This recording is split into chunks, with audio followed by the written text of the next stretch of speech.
Selamat berjumpa kembali sahabat yang dikasihi Kristus. Sebelum kita mulai sapaan sahabat di bawah tema Ciptakanlah ruang bagi orang lain, kita ingin bersama-sama minta pimpinan Tuhan. Mari kita berdoa. Bapa yang Maha Pengasih, bukalah hati dan pikiran kami. Terangi hati nurani kami juga, supaya ketika kami bersama-sama merefleksikan siapa orang lain bagi hidup kami, adakah istilah orang asing seringkali menjadikan kami terpisah-pisah. Kami ingin bersama-sama merenungkannya di bawah firman Tuhan. Tuhan kiranya menolong hamba-Mu, supaya dalam keterbatasannya boleh dipakai menjadi alat penyampai kabar baik yang dari Tuhan. Dalam nama Tuhan Yesus, kami berdoa. Amin. Saudara-saudara, kita akan mulai dengan apa yang sudah menjadi bagian yang sering kita dengar, yaitu tentang Samaria yang murah hati. Mari kita membaca Injil Lukas pasal 10, ayatnya yang ke-31 sampai ke-34. Kebetulan ada seorang imam turun melalui jalan itu. Ia melihat orang itu, tetapi ia melewatinya dari seberang jalan. Demikian juga seorang Lewi datang ke tempat itu. Ketika ia melihat orang itu, ia melewatinya dari seberang jalan. Lalu datang seorang Samaria yang sedang dalam perjalanan ke tempat itu. Dan ketika ia melihat orang itu, tergeraklah hatinya oleh belas kasihan. Ia pergi kepadanya, lalu membalut luka-lukanya. Sesudah ia menyiraminya dengan minyak dan anggur, kemudian ia menaikkan orang itu ke atas keledai tunggangannya sendiri, lalu membawanya ke tempat penginapan dan merawatnya. Kenapa orang Samaria itu turun, sedangkan imam dan Lewi jalan terus? Kenapa ia membiarkan orang yang terkapar itu dan mengangkatnya, lalu menaikkannya ke keledai tunggangannya, merawatnya, bahkan besoknya dia masih terus melihat dia lagi sampai dia sembuh. Imam dan Lewi juga melihat dan mereka tidak turun. Tapi Samaria ini turun dan dia bahkan membiarkan orang itu naik keledainya, dirawatnya, dia memberikan juga biaya pengobatannya. Apa yang dikatakan di dalam Lukas tadi, bahwa orang itu tergerak oleh belas kasihan. Saudara-saudara, ketika saya dan saudara melihat orang lain, apakah orang itu menjadi orang yang asing? Orang yang sama sekali tidak kita kenal. Sehingga kepedulian kita, belas kasih kita jadi macet di sana. Dia bukan bagian dari kita, kata kita. Dia orang yang di luar kita. Dia orang yang membuat kita selalu berjumpa dengan apa yang dikatakan stranger, orang asing. Dari mana mulainya pemilahan-pemilahan dan perasaan asing seperti itu? Bisa saja itu dimulai karena kita sendiri lahir dari satu lingkungan yang mengajari kita tentang keeksklusifan kita. Bisa saja oleh karena berbagai tekanan keadaan kita jadi terpilah-pilah. Bisa saja karena kita sendiri sangat sulit untuk terbuka terhadap orang yang di luar apa yang kita katakan bagian dari kita. Ada konsep-konsep yang sudah sangat melekat dalam diri kita. Ada hal-hal yang sulit sekali untuk mengatakan kita ini adalah bagian dari puzzle yang harus saling melengkapi dalam berbagai perbedaan dan tidak perlu menjadi asing. Di tengah-tengah berbagai karakter kita ada orang yang gampang menerima orang lain dan memberi apa yang disebut dengan ruang kedekatan. Ada orang yang tidak bisa terlepas dari bagian-bagian yang membentuk dirinya. Sehingga ketika dia berhadapan dengan orang lain, dia selalu merasa bahwa Saya bukan bagian dari dia. Saya masih ingat, saudara, ketika dulu saya pertama kali menikah dan kemudian melayani di Jogja, di mana hanya satu-satunya saya orang yang bukan orang Karo. Mereka semua berbahasa Karo, duduk dipilah antara wanita dan perempuan, dan saya masuk kepada satu tradisi yang sangat berbeda. Setiap kali duduk di dalam kebaktian, saya selalu merasa seperti orang asing. Atau saya memperlakukan mayoritas yang banyak itu menjadi orang asing bagi diri saya. Sampai kemudian ketika saya berjumpa dengan anak-anak, dan hati saya menjadi belajar dengan sangat sederhana tentang menerima orang lain. Bagi anak-anak itu, ketika memandang saya, dia tidak memperlakukan saya sebagai orang yang berbeda. Dia memakai bahasa yang sama dengan yang saya pakai, bahasa Indonesia. Dan dia merasa bahwa saya adalah orang yang siap untuk mengajar dia di sekolah minggu, walaupun jumlah anak sangat terbatas karena sebagian besar adalah mahasiswa. Dan kemudian saya mulai mencair di sana. Dan mulai bisa menerima bahwa kita adalah bagian dari puzzle yang harus saling melengkapi. Samaria juga melihat yang terkapar, dia tidak perlu tanya yang terkapar orang apa. Dia tidak perlu melihat orang itu sebagai orang asing yang bukan urusannya. Atau memperbesar perbedaan kalau tahu identitasnya. Oleh belas kasihannya, dia tahu bahwa dia mesti turun, sebab kalau dia terkapar seperti orang itu, pasti sikap itulah yang dibutuhkannya. Saudara, membuka ruang bagi orang lain atau orang asing dalam tanda kutip di hati kita, di hidup kita, adalah sebuah keberanian untuk memberi kelegaan hati kita, keluar dari apa yang selama ini membentuk kita, keluar dari apa yang dikatakan berbagai luka-luka sejarah hidup ini, keluar daripada cara membedakan karena kita tidak sebahasa atau tidak satu rumpun, atau tidak satu agama, atau tidak satu posisi, atau tidak satu kelas sosial.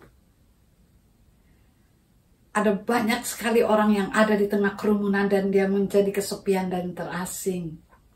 Sebab ia tidak memenuhi syarat-syarat dari orang lain untuk ada dan masuk ke dalamnya.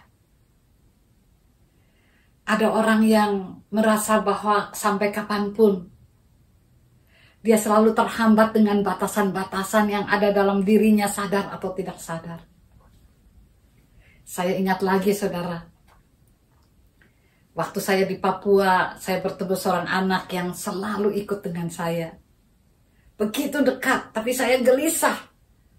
Karena bocah itu punya kelemahan, yaitu running nose. Pilek dengan ingus yang tidak pernah berhenti. Dan itu mengingatkan pada masa kecil saya yang sangat tidak menyenangkan dan mendatangkan banyak luka hati.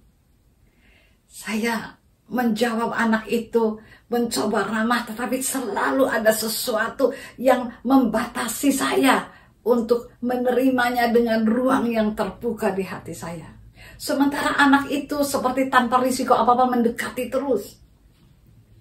Sampai kemudian salah satu anggota rombongan kami keluar dengan tisu yang banyak dan berkata pada anak ini, "Mari sini nak, coba aku bersihkan kamu." Lalu dia membersihkan hidung anak itu dan dia berkata, "Nah, kamu sekarang sudah cantik sekali dan bersih sekali. Tante itu ingin sekali dekat dengan kamu." Tiba-tiba saya seperti sadar betapa memalukannya reaksi itu. Mestinya saya yang sadar bahwa kami membawa tisu yang banyak. Mestinya saya sadar bahwa bocah itu rindu untuk dipeluk dan rindu untuk diterima di hati saya.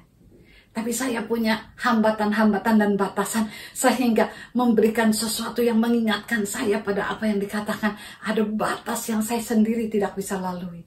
Saya terasing dengan diri saya kalau berhadapan dengan kasus-kasus tertentu.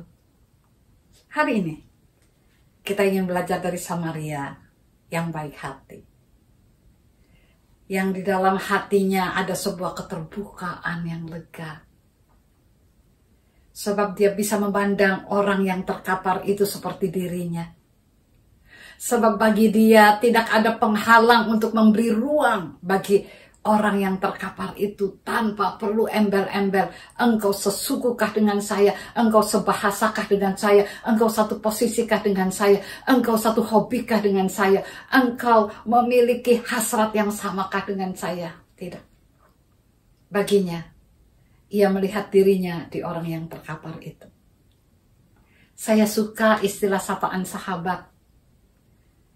Karena siapapun yang menerima perjumpaan kita melalui sarana canggih ini, yang sama-sama mendengar kabar baik yang dari Tuhan, adalah sahabat. Bukan anggota jemaat yang mana, bukan golongan umur yang mana, tapi sahabat. Dan dengan itu, ada hal-hal yang harus kita beri. Sebuah peluang yang disebut dengan rongga yang lega di hati kita. Supaya dalam rongga itu kita bertemu dengan setiap orang seperti kita mengacai diri sendiri. Wah, seandainya kita bisa belajar saling memberi ruang satu kepada yang lain. Kita ini seperti puzzle yang saling dilekatkan. Lalu ketika saling melekat semuanya, maka muncullah gambaran. Gambaran yang luar biasa. Yang mesti kita tampilkan bersama-sama. Bahwa kita ini satu di tengah kepelbagaian. Tidak ada banyak pertikaian tentang orang asing dan orang lama. Tidak ada pertengkaran tentang apa yang disebut dengan keluarga kita dan bukan siapa-siapa. Kelompok kita dan bukan kelompok yang lain. Keterbukaan bahwa perbedaan itu tidak membuat kita terasing satu dengan yang lain.